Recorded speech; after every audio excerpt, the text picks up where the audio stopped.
एक बार एक पुजारी अपने घर से चला पूजा करने के लिए। पूजा करने के लिए जब निकला, कहाँ गया? गणेश जी की मूर्ति की पूजा कर रहे हैं। गणेश जी की पूजा करने जब गया तो प्रसाद ले गया, अगरबत्ती और सलाई भूल गया।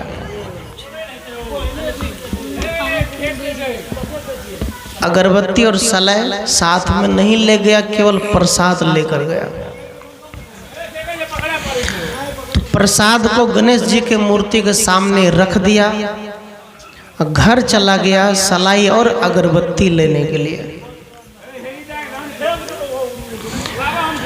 जब पुजारी अगरबत्ती लेकर आया, सलाई लेकर आया, तो गणेश जी के आगे में जो प्रसाद रखा था उसको चूहा खा गया, मुंह सब खा गया। जब तक आया तब तक सब प्रसाद खा गया। पुजारी कहता है कि गणेश सबसे बड़ा भगवान है, लेकिन ये प्रसाद में उसके सामने रख कर गया हूँ, चूहा खा गया। ये भगवान कुछ बोला क्यों नहीं? प्रसाद को बचाया क्यों नहीं? पुजारी सोचता है कि कौन बड़ा, गणेश बड़ा कि चूहा बड़ा? पुजारी सोचता है कि भगवान के सामने से चूहा जब प्रसाद खा लिया तो इसका मतलब है कि सबसे बड़ा कौन है? चूहा।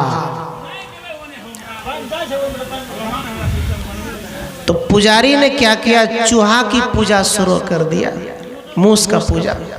उसको पकड़ लिया, उसको धो लिया, उसको टीका चंदन लगा दिया, अब पूजा करना शुरू कर दिया। पूजा करते करते काफी दिन हो गया,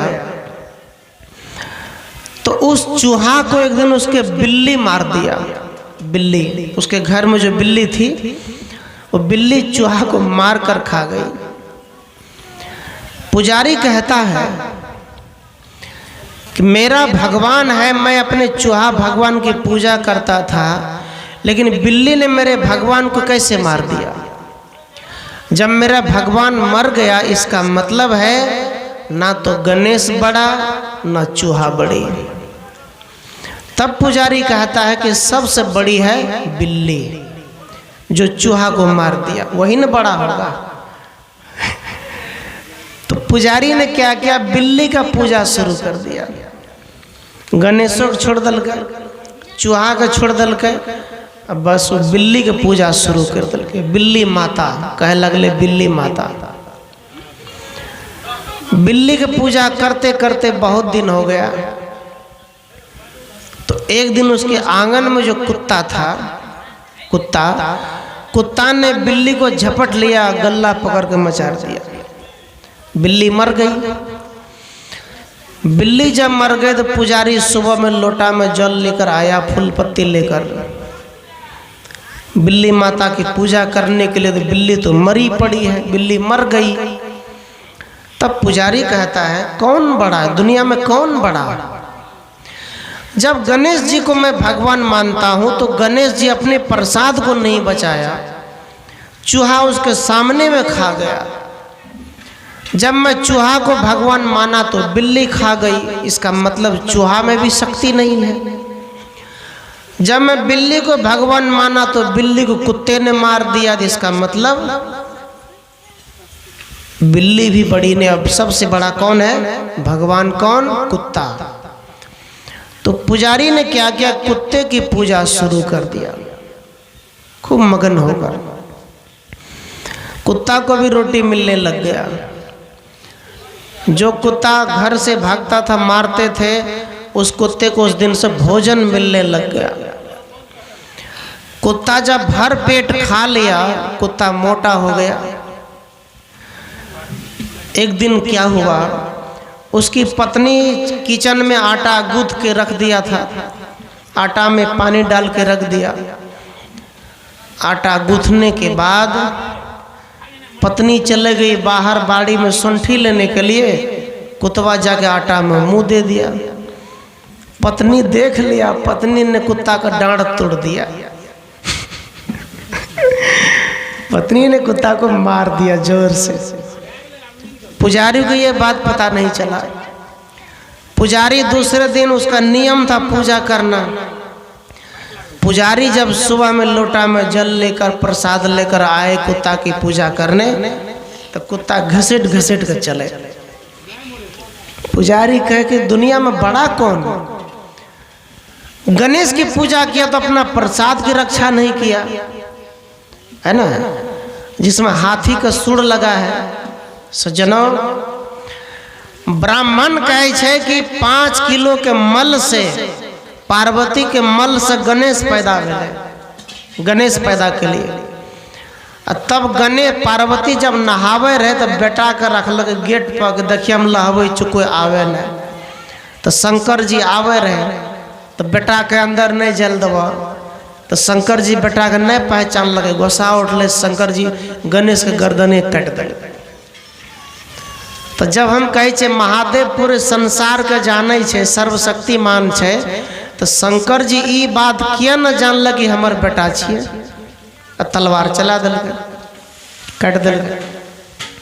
पत्नी जब नहा गए तो कहे हमर बेटा के मार दिल, तू तोरा नीक नहीं है तो हमर बेटा के जिंदा कर। तो गणेश जी कहल के जाओ जाओ जंगल में, सबसे पहले जिसका गर्दन मिलेगा, आदमी जो मिलेगा उसको काट कर ले आओ। तो सबसे पहले हाथी मिला, हाथी एक गर्दन काट के लाया, लड़का में सेट कर दिया, जी गया। विचार करिए, आज भी किसी के बच्चा जन्म लेकर ही मर जाता है, तो मैं कहूँगा ऐसे पंडित को बुला लो, बच्चा को जिंदा कर देगा, है तो जिंदा। लेकिन उस जमाने में ब्राह्मणों ने कितनी गलत बातें लिखी किताबों में, हिंदू उसको मान रहा है। याद रखना, किसी के बहुत प्यारा बेटा है जो मर जाते हैं, वो माँ रोती रह जाती है, कोई मंत्र उसको जिंदा नहीं कर सकता, प्रकृति का नियम है। लेकिन लोग गणेश को भगवान मानते हैं। सूंड लगा दिया है, 50 किलो का गर्दन लगा दिया है। जो किताब में लिखा ब्राह्मण उसको पढ़ते हैं, लेकिन वो सच नहीं है। तो पुजारी कहता है कि बड़ा कौन है? ना तो शंकर जी बड़ा है, ना चूहा बड़ा है, ना बिल्ली बड़ी है, ना कुत्ता बड़ा है, कौन बड़ा है? तो वो पुजारी जो है मन से सोचता है कि अब तक कुत्ता का मार दिल के हमर पत्नी, तो हमर पत्निया न बड़ा भेलै। पुजारी कहे छे तब पति की गल के पत्नी के पूजा शुरू कर दिल। पत्नी के लाज लागे, केना ना किया करे छिए, कैमरा चिढ़ावे छिए, कि नहीं नहीं तो ही सबसे बड़ा छ, तोरे पूजा करबे। अब कल के एना नहीं कर, लोग समझते कहे छे नहीं नहीं। जब गणेश का प्रसाद चूहा खा गल, चूहा बड़ा, बिल्ली मार दिल तो बिल्ली की पूजा के लिए, कुत्ता मारल कुत्ता की पूजा के लिए। अब तू हमार कुत्ता के मार दिल तो तो ही न हमार सबसे बड़ा भगवान छ, तो तोरे पूजा हे पार्वती ओम जय जगदीश हरे करे लगले। पूजा करते करते तब पत्नी लाज से की कल के पति के पूजा शुरू कर दिल। कल का अभी नहीं माने वाला चल की करबे, तब पत्नी जैसे लाज से कल के पति जब हमारे पूजा करे तो पापे न लगता है, तो अब हमहू करे छिए। तब पत्नी कर दिया पति का पूजा शुरू। जब पति पत्नी एक दूसरे की पूजा शुरू कर दिया तो दोनों में प्रेम हो गया, दोनों प्रेम से दोनों मिल के घर में सास ससुर का भी पूजा शुरू कर दिया। मतलब परिवार स्वर्ग बन गया। जिस परिवार में नरक था वो स्वर्ग हो गया। सज्जनों, कबीर साहब कहते हैं जो कुछ करो सो पूजा, उठत बैठत कबहु न छूटे ऐसी तारी लाई। साहब कहते हैं यदि आप बर्तन मांज रहे हैं तो वो उसको मन से मांजो, वो पूजा है। भोजन पका रहे हैं तो मन से पकाओ, पूजा है। क्रोध में भोजन मत बनाना, गुस्सा में करछुल छुलनी पटक पटक के मत बनाना, भोजन जहर हो जाएगा। प्रेम से बनाया हुआ भोजन प्रसाद हो जाता है, इसलिए वो प्रसाद माना जाता है। बाड़ी में काम करना है तो मन से करो। आप खेत में काम करते हैं तो मन से करो, 1 घंटा करो, पूरा मन से करो। ये सिस्टम बना लो। आपकी कर्म ही पूजा हो जाए, बाहर की पूजा। एक आदमी 7 दिन का प्यासा है, भूखा है, यदि किसी देवता के पास जाएगा तो पहले वो क्या मांगेगा? की मांगते पहले बोलियो? भोजन मांगते। पहले कहता हो तू छोड़ो ना, हमारा पहले खाना लाओ ना। और जब भोजन मिल जाएगा तब कहेगा अब बताइए कौन कौन सा पूजा करना है। एक साधु को यदि 3 टाइम एक को टाइम भोजन नहीं देंगे तो वो भी प्रवचन नहीं कर पाएगा। कर पाएगा? है तो अन्न देवता, सबसे पहले अन्न देवता है, जिसको हम कर्म और मेहनत से कमाते हैं। जब पॉकेट में पैसा होगा, जीवन में सत्संग होगा, उसके जीवन में आनंद ही आनंद होगा। बहुत ऐसे लड़के हैं, युवक हैं जो सत्संग में नहीं बैठता। उसके पॉकेट में पैसा नहीं है, जुल्फी में तेल है, लेकिन चरनी 1 रुपए तक नहीं है। क्यों? पुड़िया गुटखा खाने के लिए मिल जाता है। बाल का डिजाइन बनाता है तो इतना बनाता है कि काटते काटते काटते थोड़ा सा छोड़े से लाइक से धान के बिचड़ा गिरा ले, ऐसा करता है डिजाइन। एक बार राजस्थान में हम लोग यात्रा कर रहे थे बस में, तो बगल में महिला लड़की, जवान जवान लड़की बैठी थी। उसी सीट पर हम लोग बैठ गए बगल में। तो कुछ साधु कहा अरे आप लोग दूर बैठो, दूर। कहा क्यों दूर बैठो? तो कहा बाबा मन शुद्ध होना चाहिए। वो कहा, हमने कहा बात सही है, मन शुद्ध होना चाहिए। साथियों ने कहा लेकिन वो लड़की हम लोगों से पूछा आप लोग कहाँ जा रहे थे? हम लोग सत्संग में जा रहे हैं। क्यों जा रहे हैं? कहा सत्संग करते हैं। कहा उसमें क्या करना पड़ता है? कहा बस सत्संग सुनो बैठकर। तो क्या आप लोग शादी विवाह नहीं किया? अरे कितना शादी विवाह करेंगे, जो किए हैं उनका क्या हाल है। याद रखना, शादी करके जो शादी को दीवार में लिखते शुभ विवाह, लिखते हैं ना शुभ विवाह। शादी करने के बाद शुभ विवाह जब अशुभ हो जाता है तो वही शादी जीवन में दुख पैदा होता है। शुभ मतलब सब दिन प्रेम बना रहे, उसको शुभ बोलते हैं। शादी के आए या बस तुरंत खटपट होने लग गए तो अशुभ हो गया, सब दिन वैसा ही चलेगा। उस लड़की ने कहा कि देखिए, उस स्त्री ने कहा हम लोग जाते हैं, आप लोग एक ही कपड़े पहनते हैं क्या? हाँ बस यही। फिर कहा हम लोग देखिए ये अलग अलग कपड़े पहनते, आज ये पहने कल दूसरा पहनेंगे, काले लाल हरा काला पीला सब पहनेंगे, लेकिन आप लोग को मिलता क्या है? तो हमने कहा अच्छा ही बात बताओ, आप लोग ब्यूटी पार्लर जाते हैं, हम लोग सत्संग में जाते हैं। उन्होंने कहा हम लोग ब्यूटी पार्लर जाते हैं, 500 रुपये देते हैं, 2-3 दिन के लिए ठीक कर देता है, सजा देता है, 2-3 बाद फिर आना फिर ठीक कर देंगे। तो हमने कहा उसमें क्या लगता है? पैसा लगता है। 500 रुपया देंगे तो 2-3 दिन के लिए ही ठीक होगा, लेकिन सत्संग एक ऐसी ब्यूटी पार्लर है जहाँ जाने के बाद जीवन ठीक हो जाता है। फिर वो ज़्यादा सजावट नहीं करता है ना, ज़्यादा नहीं सजाता है, अपने बच्चे के जीवन सजाता है, अपने जीवन सजाता है, घर को सजाता है, अपने परिवार को सजाने में रहता है। जिसका परिवार प्रेम से सज गया उसको ब्यूटी पार्लर की जरूरत नहीं है। सत्संग अपने आप में ब्यूटी पार्लर है, यहाँ सजाया जाता है। वो लड़की सब माताओं को जब समझाए तब का बात सही बोले कि एक एक बातों में ज्ञान छिपा हुआ है।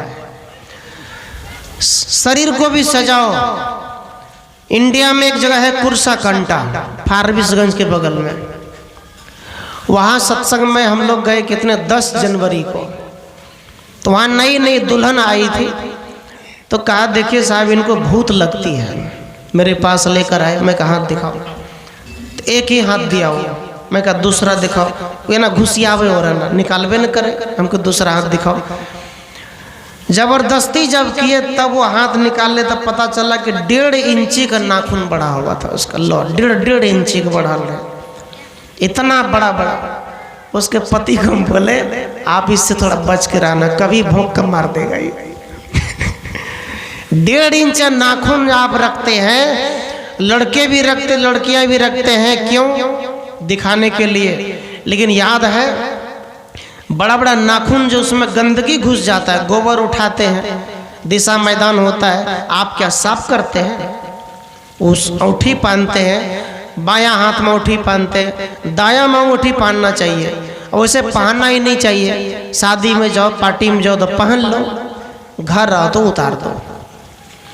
एक बूढ़ी माता अंगूठी पहनकर नहाने के बाद सूरज भगवान की पूजा कर रहे थे। पूजा करते करते जब हाथ मुंह के पास आया, ऐसे जल चढ़ा के मुंह के पास लाया, तो मुंह से गंध आ रहा था हाथ से। तो कहे देवता सूरज भगवान तो रोज पूजा करे छे, आय की बात छे जे हमरा गंदगी आवे छे? तो पोती बगल से जाए बुढ़िया बच्चा के लेटरिन साफ के लिए अंगूठी में लागल छो, तो वह तब महके छो। तब कुछ अरे तब देखा तो साफ किया।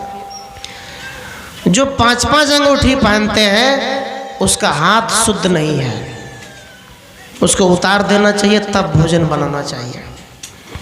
ये शुद्धता है, पवित्रता है।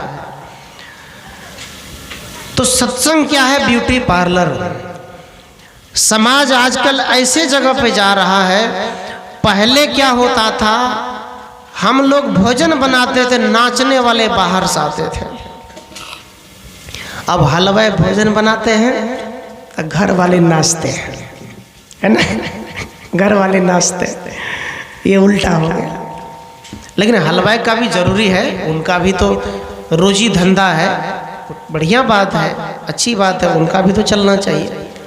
सज्जनों, मेरा ये कहने का भाव है, आजकल के नेपाल का फैशन, इंडिया का भी फैशन कोई अलग नहीं है, विदेश का फैशन। जवान जवान लड़कियों को या बाप माँ जब कपड़े खरीद कर देते हैं तो जांग के पास फटल है, जींस फटल, जींस फट जाता है। क्यों? दुहबी से आ रहे थे सत्संग में, तो टेम्पो में बैठे, आगे से लड़की और पीछे से इधर से हम, अब बगल में उसकी माँ, तो भीड़ काफी थी, तो उसका जीन्स फटल था। तो हम तो जानते ही थे फैशन है, लेकिन हम बोल दिए, कहलिए कतः रखने के मुँह कट दल को। और हम कहिए दिलिए कतः रखने के मुँह कट दल को, कहे नहीं बाबा ये फैशन के लागी पहनना चाहिए। तो उसके माँ को समझाए ये कौन सा डिजाइन है, फाड़ तो पूरे, क्या दिक्कत है पहनने की, ये कपड़े पहनने की, अच्छे कपड़ा पहनो। पहले 50 साल पहले सूट सलवार हुआ करते थे। पहले राजघराने के ऐतिहासिक यदि कोई धारावाहिक फिल्म देखते होंगे तो उसमें सूट सलवार हुआ करते थे। ऐसा पोशाक दो बच्चों को जिससे कभी भी परिवार पे गलत नजर न पड़े। फैशन में न जाओ, फैशन करना है तो सत्संग में आओ, सत्संग में बैठो। मौज मस्ती करने के लिए 25 वर्ष के बाद पूरा जीवन है, 25 वर्ष तक विद्या प्राप्त कर लो, फिर मौज करोगे। जो विद्यार्थी बचपन में मौज करेगा उसका 55 दुखी हो जाता है, और जो बचपन में दुखी होता है 55 में मौज करता है। ये होता है। तो ये ज्ञान है श्रृंगार का, और इस श्रृंगार से ही आदमी का जीवन बदल सकता है। एक जैसे है ना कि भोजन बनाने का ज्ञान, सत्संग में जाने का ज्ञान। एक लड़की तो पढ़ी बहुत, इतना पढ़ लिख ली, इतना पढ़ लिख लिए, रोटी गोल गोल क्या कि रोटी जानती नहीं थी कैसे बनाना है। रोटी के विषय में कोई ज्ञान नहीं था, चावल कैसे बनाना है, चाय कैसे बनानी है, कुछ पता नहीं था। आटा में दे दिया, 1 किलो आटा मिला है सबके लिए, 5 किलो पानी डाल दिए, 1 किलो आटा में 5 किलो पानी देंगे तो क्या होगा? पूरा घोर बन जाता। ऐसे हो गया। अब गांव के लोग सब कहते हैं कनिया काली रोटी बनवे है थे, दीप जला खाली अगरबत्ती छोड़ दे। तो रोटी बनाने के लिए जब कहा तो वही 1 किलो आटा में 5 किलो पानी। तो सब समझ गए कि पढ़ल लिखल घर के लड़की छे, भा सके छे, नहीं बने नहीं है। मान सास ने कहा कि जाओ बेटी इस आटा को फेंक देना, दूसरा सानेंगे, ये खराब हो गया। और गमला में लाके जब चल तब कहे छे कि जा देख के फेंकियो, देख के फेंकियो। सड़क पे गले गमला में आटा पानी लाके खड़ा छे, ओकरा कल के देख के फेंकियो, देखते तब न फेंकता है, खड़ा छे। कोई सड़क से आए भी नहीं रहल छे, कोई आएगा तब ना। संजोग से एक आदमी कोट पैंट पहन के आवे रहे, वो दुल्हन कहे हाँ ये एक टाइलो बुढ़िया करे देख के फेंके लगे। वो सामना आये सब आटा ओकर देह पर फेंक दल के, घर चल दल के। घर गले तो आदमी वाला खेदार ने गले, सुन सुन ककर पुतो चले कहे के चेगना घुस गए हमर, कहे ना सुना की हमर देह पर लागल, पुतो की सिखाब हमर की कल, कहे अहें तो कहलिए देख के फेंक ले, इतने देर भै गए कोई ना आवे रहे, यहाँ आवे रहे फेंक दिलिए। सज्जना ऐसा होता है, इसलिए अपने बेटी को ऐसा ट्रेनिंग दो, भोजन भी बनाना सीखे, पोछा लगाना सीखे, किचन को सजाना सीखे, कपड़े को सजाना सीखे। कई घरों में इतने कपड़ा लटकल वत्ते लटकल, अरे टंगनी पर रखो, सेटिंग करके रखो, फोल्डिंग करके रखो, फेंकल रहे जूता चप्पल। कितने आदमी का लेटरिन रूम जाओ तो इतना बदबू, अरे उसको भी स्वर्ग बना के रखो, साफ करके रखो, ब्रश मार के रखो, सफाई का ध्यान रखो। सफाई ही भगवान की पूजा है, जहाँ सफाई है वहीं देवता आते हैं।